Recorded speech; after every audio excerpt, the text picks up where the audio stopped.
Namaskar. Welcome to Awakening with Brahmakumaris. You're watching Healer Within. Sister Shivani is with us. Welcome, sister. Om Shanti. Om Shanti. We started the last episode with God. And I want you to know who is God, where is God, why we pray. And we spoke about fear and losing your loved ones, etc. and blaming God, making him into a villain, or God can get angry, or all those things. Whatever they taught us was that we are a very small, tiny thing, or God above is a big one, and we are impure and He's pure. I'm bad, He's good. That kind of a feeling. And this kind of a picture always disturbed me. Absolutely. I'm not a beggar. Right. I've come to this world, and what I like about Rajayoga and what I like about your teachings of Brahmakumaris is then they give me strength, and I love the word power. And power, who else can give me? Absolutely. Who will give me power except for the powerhouse? And He's very happily giving me. Why should I have a bowl, begging bowl? It all depends on how I connected with Him.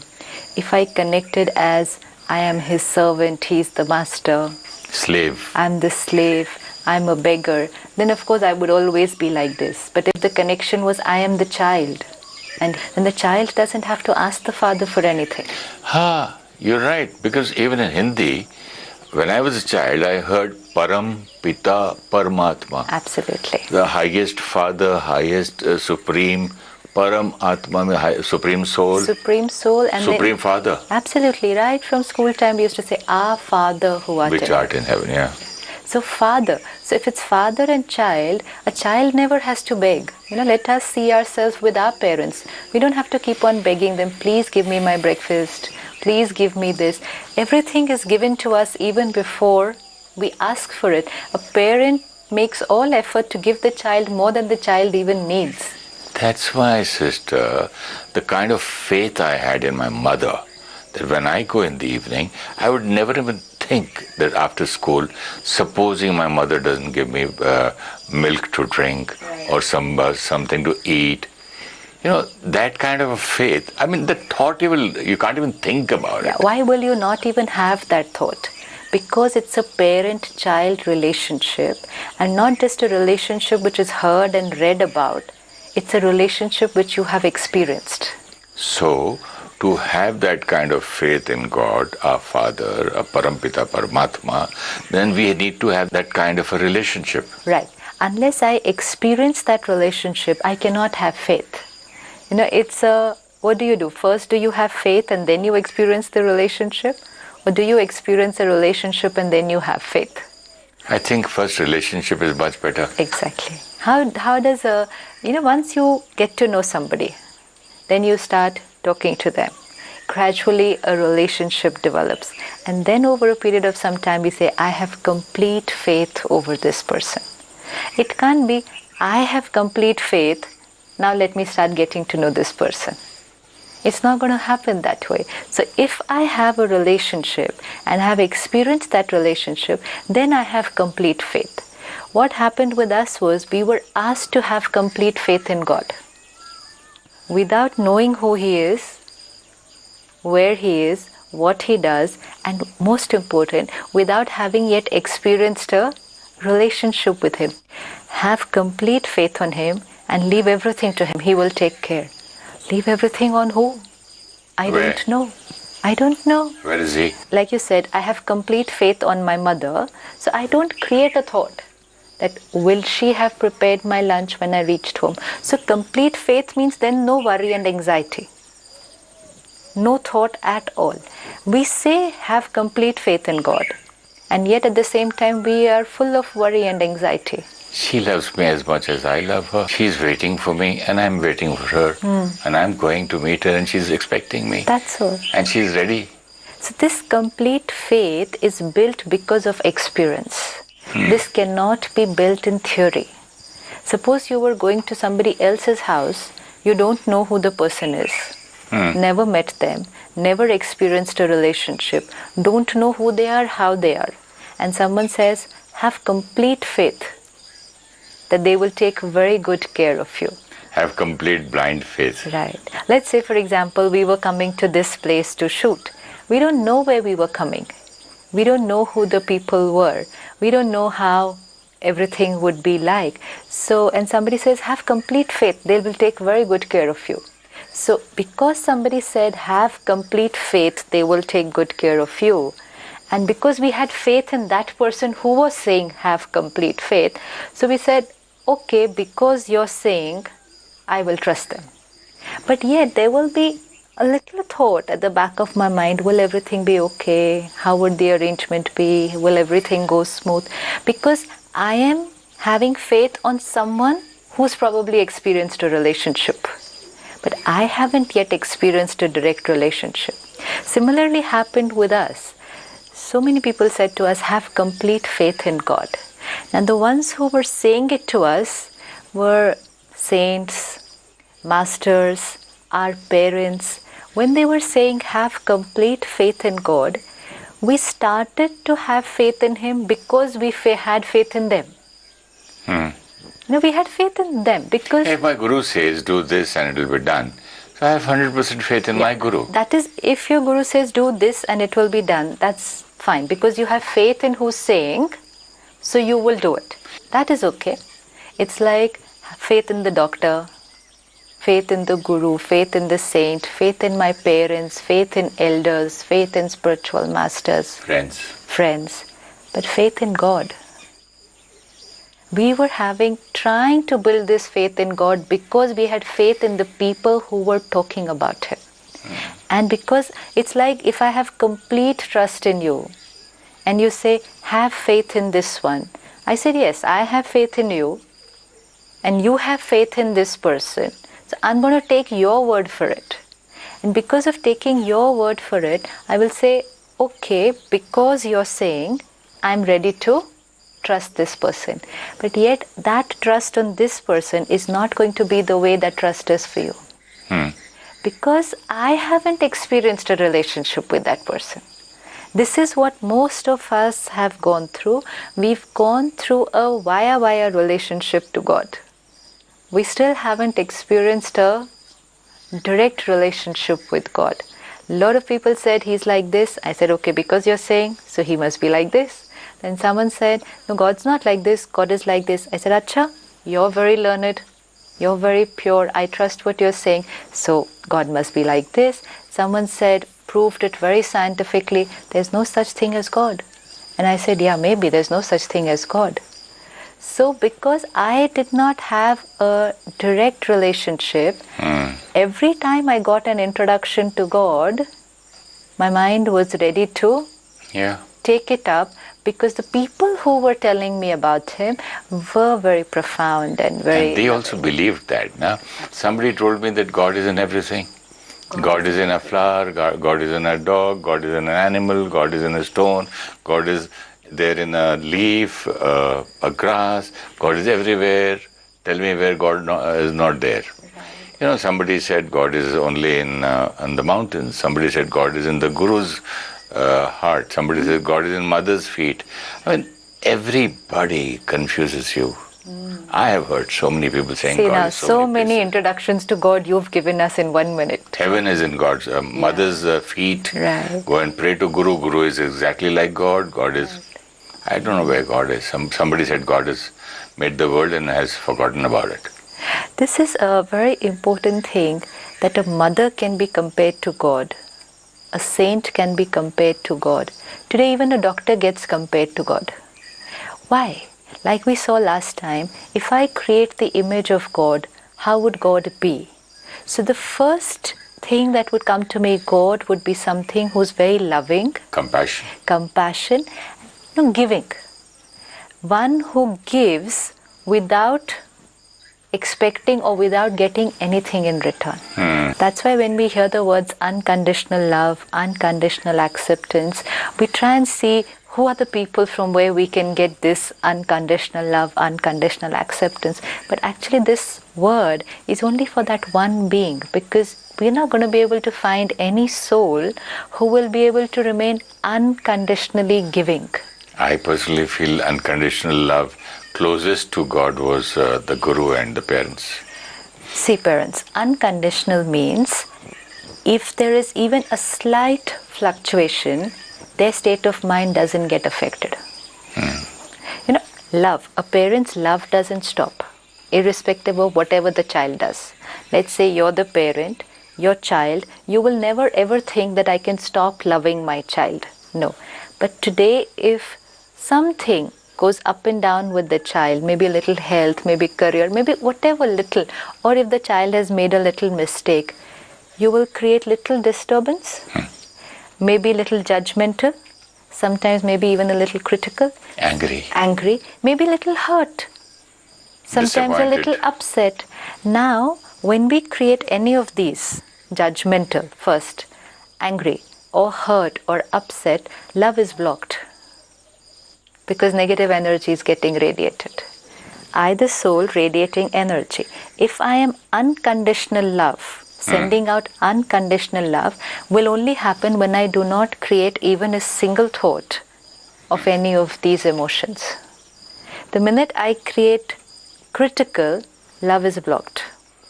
The minute I create anger, love is blocked, anger is flowing. And that's why parents cannot be unconditionally loving. They cannot be. It's not that they hate us. See, opposite of love is not hate. Love gets blocked only when any negative feeling is getting created. And we're not even going to probably find, like you said, maybe a spiritual master, but then that spiritual master who would never ever create a single negative thought. Little difficult. Not. I have seen them. See, again, we can see them. I have met them. Here. I know them. The soul will have to be 100% soul conscious. Yes, and I have to be 100% having faith in the other soul to get back that kind of a... Love you will always experience from them because they're very pure beings. Any spiritual master, any saint are very, very pure souls. They're very pure souls. There is no doubt about that. And that's why we look up to them like this, because they have that purity, they have that love, they have that compassion, which we're not finding in ourselves. And that's why we're ready to compare them to God. But when we say that they closest, were... Closest. In a body form of body, so that they can show you the right path. Closest, yes. But can we say that they would never ever create a single negative thought? Doesn't matter. It matters. Because that's where unconditional Because we cannot stops. sit and judge whenever they are going to do it. We are not judging them. That's why I'm telling you, it's not God, but it's closest who can show you the path. But that is what we understand. Then there is only one being who can be unconditional. And that's why we should not expect, see why it's very important, should not expect human souls to be unconditional. Any soul in a human body who has been on a journey and is carrying different sanskars, it's like when we understand that we are souls who have been on a journey, somebody's been through many, many births, somebody's been through few births, and for someone this is probably the first birth. So different souls on different journeys, different souls carrying different sanskars. Today some soul can be in which anger is very high, peace can hardly be seen. Impurity is very high, purity can hardly be seen. And yet there will be some soul in which purity is very high and impurity will hardly be seen.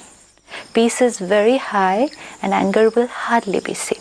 And these are the souls whom we will look up to like this for power and love, because who are so pure, they're so pure, they will be very compassionate and giving.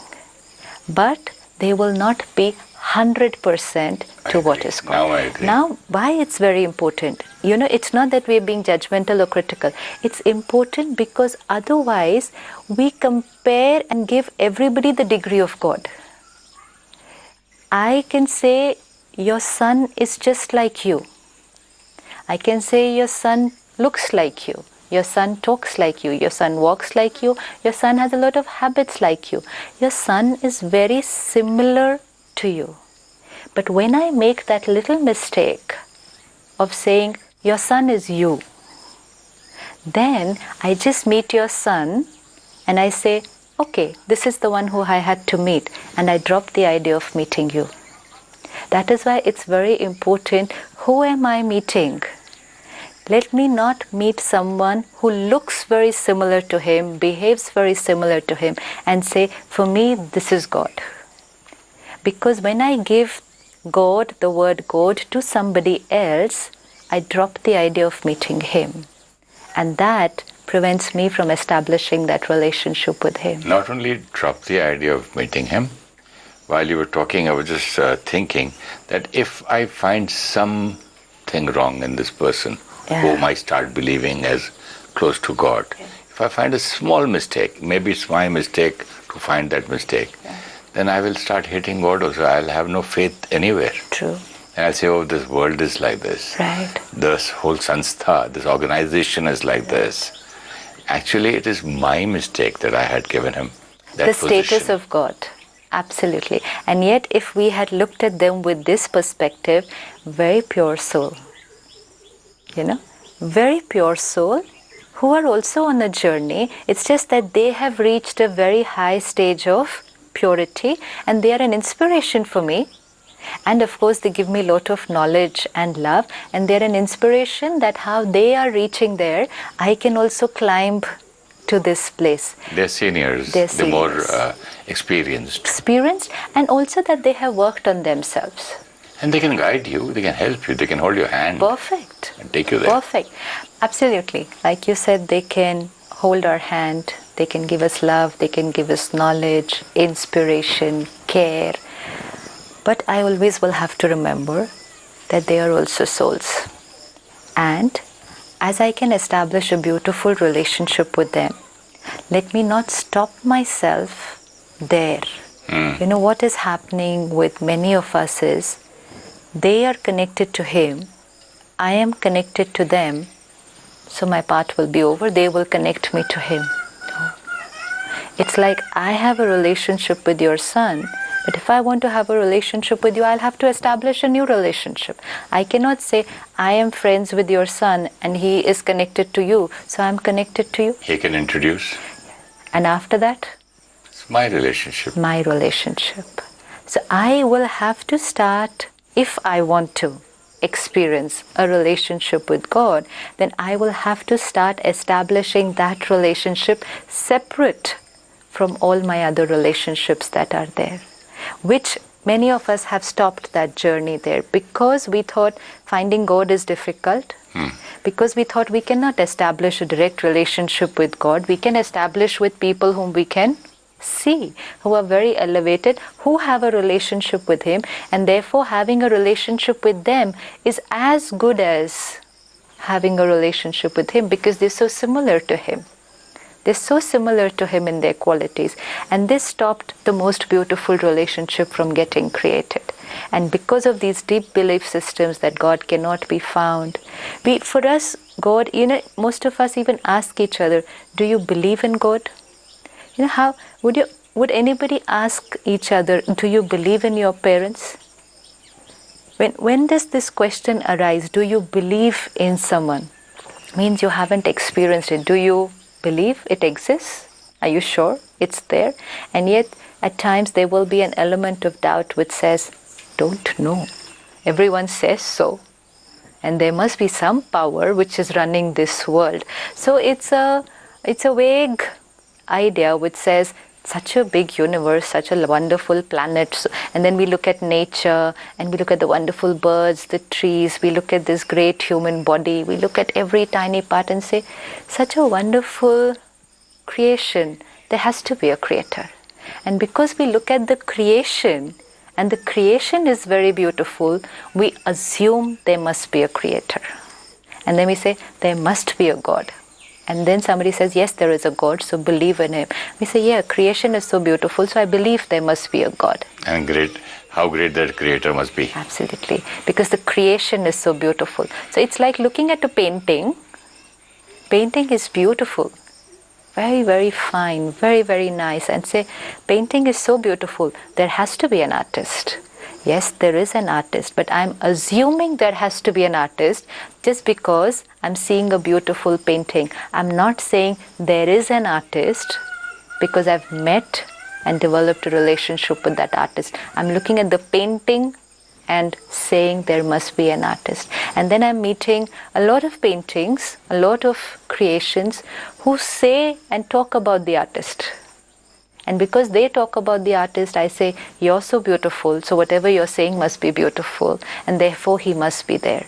That one element still remains, have I met the artist?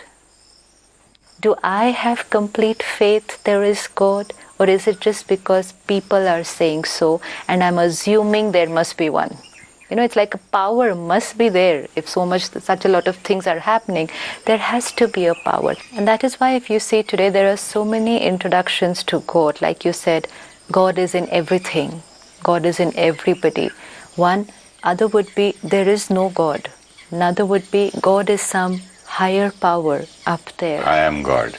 I am God, yes. Another would be that God created everything and He's up there, just incorporeal, like you said, supreme soul. One would be all the deities. We have so many deities today. They are all gods. The other would be all the saints, gurus, spiritual leaders. They are incarnations of God. So I get so many different introductions to God. So finally I get a little confused which one out of these, because finally I haven't experienced it. So I'm just listening to an introduction from someone. And that's why, like you said last time, God today is just a concept yet. It's a belief. I believe in God means it's still a belief. It's a concept. What does spirituality do? Spirituality says, do not believe anything. Do not believe anything till you have experienced it. Keep on experimenting. Experiment, not that listen, read and believe. No. Listen, read, then experiment. Once you experiment, then if you experience, then believe. What we were doing earlier was listen, read, believe, and then try to experience. And so we stopped at believing and we said, yes, I believe this is like this. And therefore different belief systems were coming and we were saying yes to every one of them. Now listen, read, that means take the knowledge, experiment. Experiment, do not stop experimenting. And the day you experience it, now say, this is the truth. Till then, it's just a concept or a belief system. That's why science and spirituality are very similar. Science will also say experiment. Experiment till you prove. And spirituality will say experiment till you experience. And when you experience, you don't even need proof. Because soul cannot be proved. God cannot be proved because it cannot be seen or heard with physical sense organs. So it can only be experienced. So now we need to begin a journey on which first we try to understand who He really is, negate all other things whom we called God. Like you said, in the mother's lap, in the guru's feet, even a doctor, your God. Anyone who was giving, caring, loving, we said they're like God to me. So we need to gradually remove all the labels and put aside everything. Even nature is compared to God. Like you said earlier, sun, water, even some animals are considered very sacred and worshipped. Which are those animals which are considered sacred and worshipped? The ones which give, like the cow. Compassionate. The cow. Why is it considered sacred and so divine? Because it gives. It gives. Has the qualities of a mother. Absolutely. So it gives. So the quality of God is giving unconditionally. So when we found anyone or elements of nature or an animal giving, we said this is divine. Every tree, Yes. sun, water, air, Yes. everything is giving. Earth. Why do we worship nature? That is why worship of nature started, no? See, we were looking for God. I think that it started from respect and thanksgiving kind of a thing. Right. Thank you for always giving us so much, and we want to have that quality in us, or we have that quality, Want to emerge it again. So there's kind of a respect and give and take, but it goes on over a period of time. Yes. every word's meaning changes. Absolutely. So that we will see later, that how over a period of time, what it was started with. Yes. You know, the original of everything starts very essential. It's just that over a period of time, when it passes down from generation to generation, we sometimes miss out on the actual meaning. And like you said earlier, interpretations after interpretations after interpretations, sometimes the meaning changes completely. And by the time it reaches to us, we are listening to something completely different from what the truth is. And that's why it's important to experiment and experience, so that you're sure what you're doing and what you are making the truth for yourself. Thank you so much, sister. In the next episode, I'll ask you about meditation and the meaning of that word, Definitely. how it changed. Definitely. And before we go to the next episode, a short meditation, sister. Sure. Let me sit back and open my mind to the possibility of developing a direct and dynamic, a living relationship with God. A relationship like so many other relationships I have. Not something which I only speak, hear, and read about, but a relationship with an entity. A direct personal relationship between me and Him. If I, the soul, experience this personal relationship with the Supreme Power, how would the relationship be? The loving parent, giving, compassionate, who unconditionally loves and accepts me. How would this relationship be?